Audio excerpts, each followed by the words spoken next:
क्या अमेरिका और ईरान के बीच लंबे समय से जारी तनाव अब किसी समझौते की ओर बढ़ रहा है, या फिर दुनिया एक बार फिर किसी बड़े टकराव की तरफ बढ़ रही है?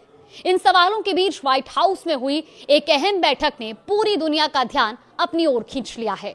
नमस्कार, आप देख रहे हैं न्यूज 18 का डिजिटल प्लेटफॉर्म और मैं हूं आपके साथ जागृति खंतवाल।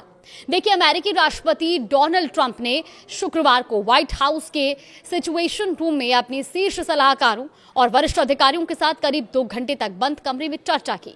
माना यह जा रहा था कि इस बैठक में अमेरिका और ईरान के बीच संभावित समझौते को लेकर कोई महत्वपूर्ण फैसला लिया जा सकता है, लेकिन बैठक खत्म होने के बाद तस्वीर साफ नहीं हो सकी। रिपोर्ट के मुताबिक ट्रंप प्रशासन के एक वरिष्ठ अधिकारी ने बताया कि राष्ट्रपति ट्रंप बिना किसी अंतिम निष्कर्ष पर पहुंचे बैठक से बाहर निकल गए, यानी फिलहाल कोई आखिरी फैसला नहीं लिया गया है।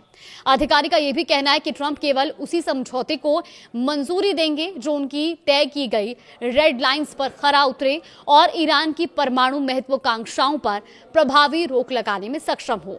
दरअसल बैठक से पहले ही राष्ट्रपति ट्रंप ने सोशल मीडिया के जरिए अपनी प्राथमिकताएं स्पष्ट कर दी थी।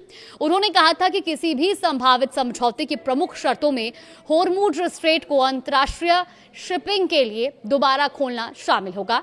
इसके अलावा ट्रंप ने यह भी कहा कि ईरान को यह गारंटी देनी होगी कि वो कभी परमाणु हथियार विकसित नहीं करेगा। इतना ही नहीं, ट्रंप की एक और अहम शर्त यह है कि ईरान अपने संवर्धित यूरेनियम के भंडार को अमेरिका के नियंत्रण में देने पर सहमत हो। और यही वो मुद्दे हैं जिन पर अमेरिका समझौते की दिशा में आगे बढ़ना चाहता है, लेकिन समस्या ये है कि ईरान पहले ही इन शर्तों का विरोध कर चुका है।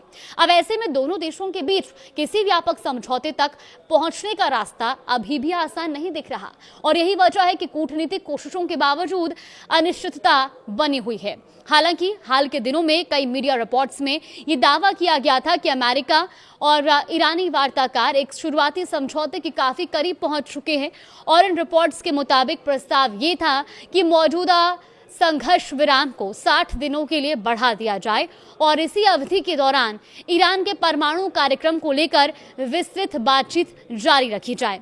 यानी एक तरफ बातचीत का रास्ता खुला रखने की कोशिश हो रही है, तो दूसरी तरफ दोनों देशों के बीच अविश्वास भी बना हुआ है, और यही वजह है कि हर बैठक और हर बयान को बेहद गंभीरता से देखा जा रहा है। लेकिन इस पूरी कूटनीतिक प्रक्रिया के समानांतर अमेरिका ने सैन्य दबाव भी बनाए रखा है। अमेरिका ने साफ संकेत दिया कि अगर बातचीत विफल होती है तो उसके पास अन्य विकल्प भी मौजूद हैं।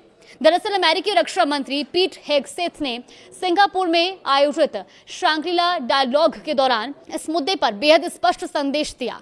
उन्होंने कहा कि अगर समझौता नहीं होता है तो अमेरिका दोबारा सैन्य कार्रवाई करने के लिए पूरी तरह से तैयार है। पीट हेगसेथ ने कहा, जरूरत पड़ने पर हम फिर से कार्रवाई कर सकते हैं। हमारी सैन्य क्षमता और हथियारों का भंडार इसके लिए पर्याप्त है। उन्होंने ये भी कहा कि राष्ट्रपति ट्रंप एक बेहतरीन समझौता चाहते हैं, लेकिन ऐसा समझौता जो ये सुनिश्चित करे कि ईरान कभी भी परमाणु हथियार हासिल ना कर सके। यानी फिलहाल तस्वीर 2 हिस्सों में बटी हुई दिखाई दे रही है।